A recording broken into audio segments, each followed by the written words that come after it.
আসসালামু আলাইকুম। আজকের ভিডিওটির বিষয়টি যেমন ইন্টারেস্টিং ঠিক তেমনই ভয়ঙ্কর।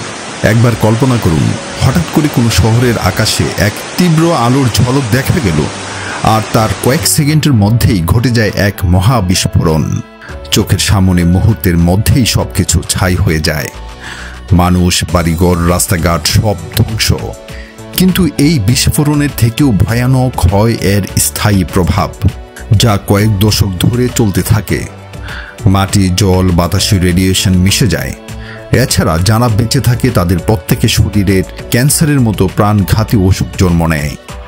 এবং এটা এমন এক ধ্বংসাবশেষের ছায়া কয়েক দশক ধরে থেকেই যায়। এটাই হলো পরমাণু বোমার আসল রূপ। তবে কি কখনো ভেবে দেখেছেন এই ভয়ঙ্কর অস্ত্র বানাতে আসলে কত টাকা খরচ পড়ে? এটা কি যে কোনো দেশের পক্ষে বানানো সম্ভব, নাকি শুধু শক্তিধর দেশগুলোর পক্ষে এটি বাস্তবায়নযোগ্য? আর সবথেকে বড় প্রশ্ন, আজকের দিনে একটি পরমাণু বোমা বানাতে ঠিক কত টাকা লাগে? চলুন আজকের এই ভিডিওর মাধ্যমে আমরা এটাই জানবো যে পরমাণু বোমা বানানোর পেছনে খরচ, প্রযুক্তি আর এর কিছু গোপন তথ্য।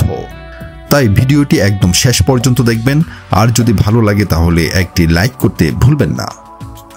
নিউক্লিয়ার বোমা শুধু একটি সাধারণ অস্ত্র নয়, এটা এক ধরনের জটিল বিজ্ঞান, ইঞ্জিনিয়ারিং, রাজনীতি আর আন্তর্জাতিক নিরাপত্তার মিশ্রণে তৈরি হওয়া একটি ভয়ানক অস্ত্র। এটি বানানো যেমন কঠিন, তেমনই ব্যয়বহুল। এখনো পর্যন্ত বিশ্বে মাত্র হাতে গোনা কয়েকটি দেশ, যেমন আমেরিকা, রাশিয়া, চীন, France, Britain, Bharat, Pakistan, Israel এবং উত্তর কোরিয়া এই প্রযুক্তি নিজেদের আয়ত্তে আনতে পেরেছে। এর ম্যানুফ্যাকচারিং এতটাই গোপনীয়ভাবে করা হয় যে সাধারণ মানুষ তো দূরের কথা, সাধারণ দেশের কাছেই এটি বানানোর তথ্য খুবই কম পৌঁছায়। নিউক্লিয়ার অস্ত্র প্রথম তৈরি হয় 1940-এর দশকে, যখন দ্বিতীয় বিশ্বযুদ্ধ চলছিল। তখন আমেরিকা ম্যানহাটন প্রজেক্টের আওতায় প্রথম দুটি পারমাণবিক বোমার আবিষ্কার করে, লিটল বয় আর ফ্যাটম্যান। যেই দুটি আমেরিকা পরে জাপানে হিরোশিমা ও নাগাসাকির উপর বিমানে করে নিয়ে গিয়ে ফেলে, কারণ সেই সময় টেকনোলজি এতটা উন্নত ছিল না যে এক দেশ থেকে পরমাণু ক্ষেপণাস্ত্র হাজারো কিলোমিটার ট্রাভেল করে অন্য দেশে গিয়ে পড়বে। কিন্তু এই প্রক্রিয়া এতটাই সিক্রেট আর কঠিন যে যার ফলে আজও বিশ্বের মাত্র 9টি দেশেই এই নিউক্লিয়ার বোমা বানাতে সক্ষম হয়েছে। এই পারমাণবিক বোমা বানাতে অত্যন্ত বিশুদ্ধ রেডিও অ্যাক্টিভ মিনারেলস এর প্রয়োজন পড়ে। সাধারণত পরমাণু বোমা দুই ধরনের মিনারেলস দিয়ে তৈরি হয়ে থাকে, একটি ইউরেনিয়াম 235 দিয়ে এবং আরেকটি প্লাটিনিয়াম 239 দিয়ে। এর মধ্যে ইউরেনিয়াম 235 একটি ফিসাইল ম্যাটেরিয়ালস, অর্থাৎ যখন এটিকে নির্দিষ্ট ঘনত্বের কম্প্রেস করা হয় তখন এটি চেইন রিঅ্যাকশনের মাধ্যমে বিস্ফোরণ ঘটায়। কিন্তু এই উপাদানটি প্রাকৃতিক ইউরেনিয়াম থেকে আলাদা করা বেশ কঠিন। এর জন্য গ্যাস সেন্ট্রিফিউজ প্রযুক্তি ব্যবহার করা হয়, যা অত্যন্ত জটিল ও খরচ সাপেক্ষ। এই ইউরেনিয়াম সমৃদ্ধকরণ প্রক্রিয়া এতটাই সংবেদনশীল যে এটি পরমাণু অস্ত্র তৈরির সবচেয়ে বড় চ্যালেঞ্জ। অন্যদিকে প্লুটোনিয়াম 239 একটি কৃত্রিমভাবে তৈরি করা উপাদান। এটি তৈরি হয় যখন পারমাণবিক রিঅ্যাক্টরে ইউরেনিয়াম 238 এর উপর নিউট্রনের আঘাত করা হয়। এই প্লুটোনিয়াম ভিত্তিক বোমা তুলনামূলকভাবে বেশি জটিল, কিন্তু এর সুবিধা হলো এটি কম পরিমাণ উপাদান ব্যবহার করেও অত্যন্ত শক্তিশালী বিস্ফোরণ ঘটাতে পারে। একটি নিউক্লিয়ার বোমা বানানোর খরচ বিভিন্ন জিনিসের উপর নির্ভর করে। এর মধ্যে সবচেয়ে বড় খরচ হয় বৈজ্ঞানিক গবেষণা এবং রেডিও অ্যাক্টিভ পদার্থের উৎপাদনে। ভারতের মতো দেশে ইউরেনিয়ামের মতো গুরুত্বপূর্ণ খনিজ পদার্থ সীমিত অঞ্চলে পাওয়া যায়, যা এর উৎপাদন খরচ আরও বাড়িয়ে তোলে।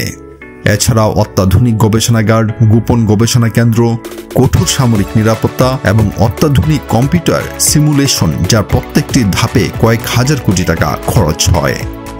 এবার আসি মূল প্রশ্নে, একটি পারমাণবিক বোমা তৈরি করতে ঠিক কত টাকা খরচ হয়? 1945 সালে আমেরিকা যখন প্রথম ম্যানহাটন প্রজেক্ট শুরু করেছিল, তখন তাদের মোট খরচ হয়েছিল প্রায় $2 বিলিয়ন। আজকের মূল্যে যার পরিমাণ প্রায় $40 বিলিয়ন বা প্রায় 3 লক্ষ কোটি টাকা। আজকের দিনে একটি পারমাণবিক বোমা বানাতে খরচ হয় প্রায় 3000 থেকে 5000 কোটি টাকা। আর যদি আধুনিক হাইড্রোজেন বোমার কথা বলা হয় তাহলে তার খরচ গিয়ে দাঁড়ায় 40,000 কোটি টাকা বা তারও বেশি। তো এই আলোচনার মধ্যেই একটি গুরুত্বপূর্ণ প্রশ্ন উঠে আসে, ইরান কি পারমাণবিক বোমা তৈরি করতে পারবে, অথবা তারা কি ইতিমধ্যে এটি তৈরি করেছে? ইরানের পারমাণবিক কর্মসূচি আন্তর্জাতিক অঙ্গনে দীর্ঘদিনের আলোচনার বিষয়। ইরান বরাবরই দাবি করে এসেছে যে তাদের পারমাণবিক কর্মসূচি সম্পূর্ণরূপে শান্তিপূর্ণ উদ্দেশ্যে, অর্থাৎ বিদ্যুৎ উৎপাদন ও চিকিৎসা ক্ষেত্রে ব্যবহারের জন্য। তবে পশ্চিমা দেশগুলো, বিশেষ করে যুক্তরাষ্ট্র ও ইসরায়েল, বারবার অভিযোগ করে আসছে যে ইরানের চূড়ান্ত লক্ষ্য পারমাণবিক অস্ত্র তৈরি করা। মার্কিন গোয়েন্দা সংস্থাগুলোর মতে ইরান এখনও পারমাণবিক অস্ত্র তৈরির মতো অবস্থায় নেই এবং এটি তৈরি করতে তাদের অন্তত 3 বছর সময় লাগতে পারে। যদিও ইসরায়েল ভিন্নমত পোষণ করে দাবি করে যে ইরান পারমাণবিক অস্ত্র তৈরির ধারপ্রান্তে পৌঁছে গেছে। আন্তর্জাতিক পরমাণু শক্তি সংস্থা সম্প্রতি জানিয়েছে যে ইরান যথেষ্ট পরিমাণে ইউরেনিয়াম সমৃদ্ধকরণ করেছে, যা দিয়ে তারা একাধিক পারমাণবিক বোমা তৈরির তাত্ত্বিক সক্ষমতা অর্জন করতে পারে। তারা 60% পর্যন্ত ইউরেনিয়াম সমৃদ্ধ করেছে, যেখানে অস্ত্র তৈরির জন্য প্রায় 90% সমৃদ্ধকরণ প্রয়োজন। ইরানের কিছু পারমাণবিক স্থাপনা যেমন ফোর্দো মাটির অনেক গভীরে এবং পর্বতের নিচে তৈরি করা হয়েছে, যা প্রচলিত বিমান হামলা থেকে সুরক্ষিত। বিশেষজ্ঞরা মনে করেন এই ধরনের স্থাপনা ধ্বংস করার সক্ষমতা কেবল যুক্তরাষ্ট্রের কাছে থাকা বাংকার বাস্টার বোমার মতো বিশেষ অস্ত্রের মাধ্যমেই সম্ভব। যদিও ইরান পারমাণবিক অস্ত্র তৈরির সিদ্ধান্ত নেয়নি বলে মার্কিন কর্মকর্তারা মনে করেন। ইসরায়েলের সাম্প্রতিক হামলাগুলো ইরানকে পারমাণবিক অস্ত্র তৈরির দিকে ঠেলে দিতে পারে বলে উদ্বেগ প্রকাশ করা হয়েছে। অন্যদিকে ইরানের নবনির্বাচিত প্রেসিডেন্ট মাসুদ পেজিশকিয়ান সম্প্রতি বলেছেন তাদের পারমাণবিক অস্ত্র তৈরির কোনো আগ্রহ নেই, তবে তারা শান্তিপূর্ণ উদ্দেশ্যে ইউরেনিয়াম সমৃদ্ধকরণ চালিয়ে যাবে। G7 জোটও স্পষ্টভাবে জানিয়েছে যে তারা ইরানকে কখনোই পারমাণবিক অস্ত্র অর্জন করতে দিবে না। সুতরাং ইরান পারমাণবিক বোমা তৈরি করেছে কিনা এর কোনো নিশ্চিত তথ্য নেই, তবে তাদের ইউরেনিয়াম সমৃদ্ধকরণ কর্মসূচির কারণে আন্তর্জাতিক মহলে উদ্বেগ ও বিতর্ক বিদ্যমান। বর্তমান পৃথিবীতে মাত্র 9টি দেশের কাছে এই নিউক্লিয়ার অস্ত্র রয়েছে: আমেরিকা, রাশিয়া, চীন, France, Britain, Bharat, Pakistan, Israel এবং উত্তর কোরিয়া।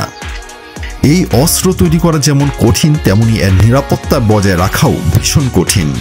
তাই একটি ছোট দেশের পক্ষে এত বিজ্ঞানী, অর্থ ও অত্যাধুনিক প্রযুক্তি জোগাড় করা প্রায় অসম্ভব।